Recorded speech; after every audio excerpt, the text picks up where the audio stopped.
All right, welcome to the first two questions of today's quiz. For question one, you may recall all of the base units, or you might not. But if you had a helpful mnemonic device to remember them, then you'd certainly remember what all of the units are.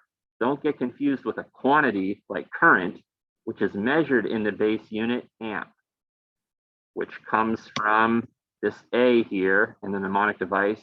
Mr. Kilogram saw a kangaroo man captured.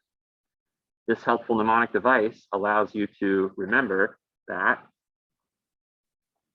we measure length in meters, we measure mass in kilograms, we measure time in seconds, we measure current in amps, we measure degrees in temperature in degrees Kelvin, right? That's that K.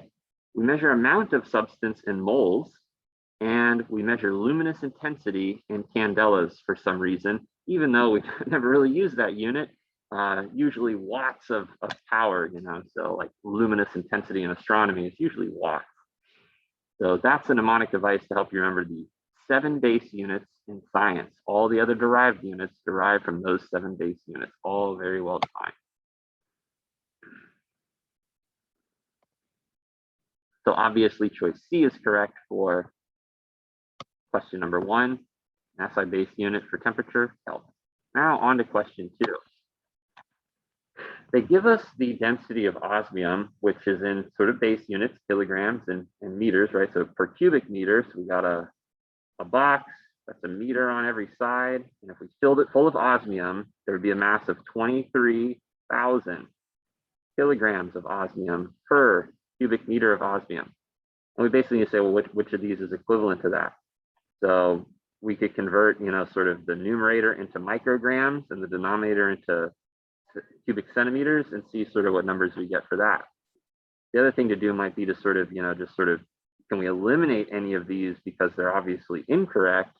If there's this many kilograms per cubic meter, less kilograms per cubic centimeter, so I think what we actually have to do is do the calculation. So let's convert kilograms to, to go from kilograms to grams is probably easier because there's 1,000 grams per kilogram, right? So we multiply this by 10 to the 3, we add 3 more zeros or add, 3 orders of magnitude. Let me actually slide this whole calculation over here so I have more room to work. 2,300 kilograms per cubic meter. And so we can cancel out kilograms to grams, going 10 to the 3 grams per kilogram. We want to go to micrograms. And so, if we multiplied this by 10 to the 3, we'd be in grams. Let's cancel out grams and go to micrograms. And there are 10 to the 6 micrograms per gram, right? So micro means millionth. And so there's 1,000,000 micrograms in a gram, okay? And so you just kind of know these metric prefixes here. I think it's easier to remember, 1,000 grams per kilogram, 1,000,000 micrograms per gram than it is to remember there's 1 billion micrograms per kilograms, right? You sort of have to, you can see that now. You can kind of fold this together and say, okay, well, then there'd be 10 to the 9 micrograms per kilograms, right? Here, grams we can't.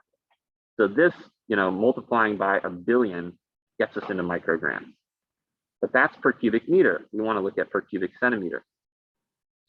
A very typical mistake that students make when they convert square units or cubic units because they're doing an area or a volume problem is they forget to sort of cancel, like, what does this really mean? This is saying meters times meters times meters.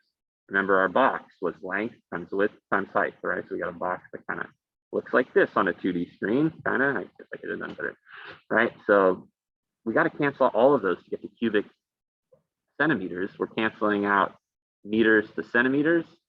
And sometimes students just, are mindful that there's 100 centimeters per meter, and they say, oh, I can cancel out, meters to centimeters by dividing by 100. But you actually have to divide by 100, and then 100 again, and then 100 again. In other words, there's 10 to the 2, 4, 6.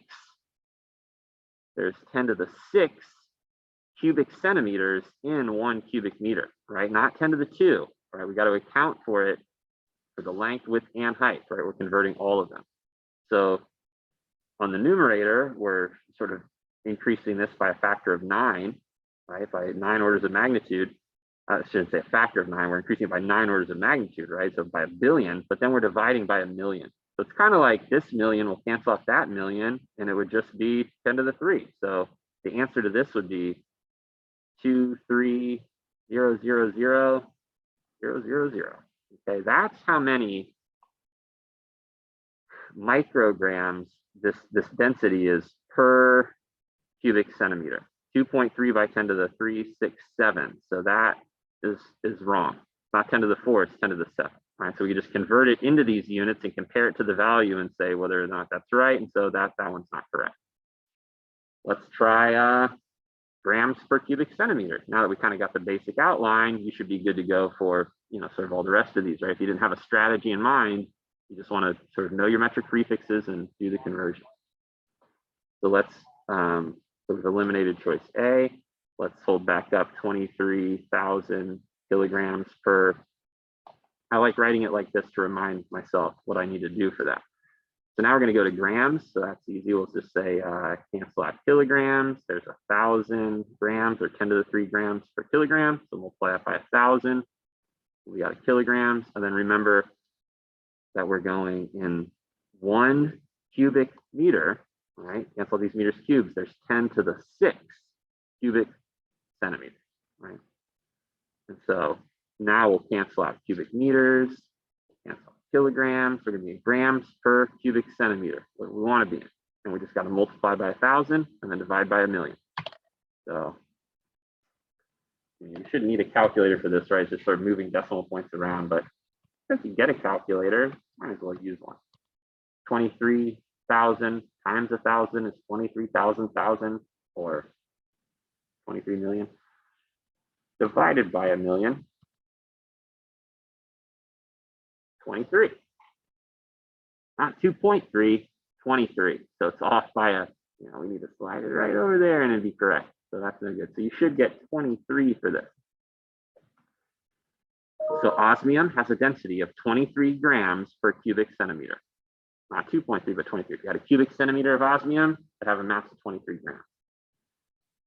Let's check out kilograms per cubic centimeter. All right, so if we take do this one right over here, our 23,000, oops, I gave it one more zero, kilograms per cubic meter. We keep the kilograms and we just go 1 cubic meter, 10 to the 6 cubic centimeters. Remember 100 times 100 times 100, a million.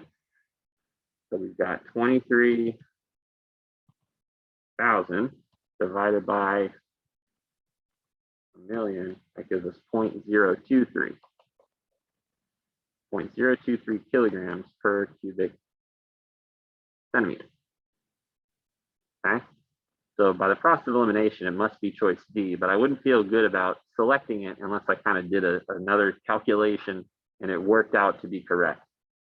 And so this is kilograms per cubic centimeter. Well, I've already calculated that, right? And so it should be 2.3 by 10 to the -2, right? If I converted this to scientific notation, because that is, all I've done here is converted the known density into different units. And so that is how many kilograms per cubic centimeter, 2.3 by 10 to the -2 kilograms per cubic centimeter, which is indeed choice D.